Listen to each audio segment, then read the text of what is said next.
Happy anniversary মশারে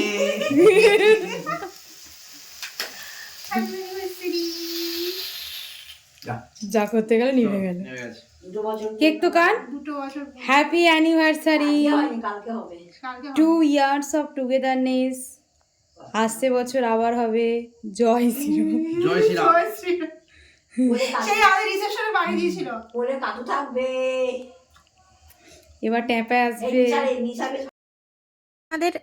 আমাদের কিছুই plan ছিল না অ্যানিভার্সারি পালন করার, কারণ খুব সুন্দর শাড়িটা আমার অ্যানিভার্সারি গিফট, কারণ আমরা জানি এটাই যে আমরা হোলির ছুটিতে বাড়িতে যাব, ব্যাস এইটুকুই। কিন্তু আমার ননদিনী সমস্ত কিছু প্ল্যানিং করে রেখেছে, সাজানোর সব কিছু প্ল্যানিং, কেক কাটা সব ওর প্ল্যানিং ছিল, আর অ্যানিভার্সারিতে গিফট দেবে বলে এই শাড়িটাও কিনে রেখেছে। শাড়িটা খুব সুন্দর, একটা ডুয়েল টোনের ওপর কালারটা যে কি মিষ্টি আমি জানি না ফোনে কতটা ভালো লাগছে, বাট কালারটা সামনে থেকে সত্যি খুব মিষ্টি কালার। তো যাই হোক, তোমাদের কেমন লাগলো শাড়িটা কমেন্ট করে জানিও। টাটা।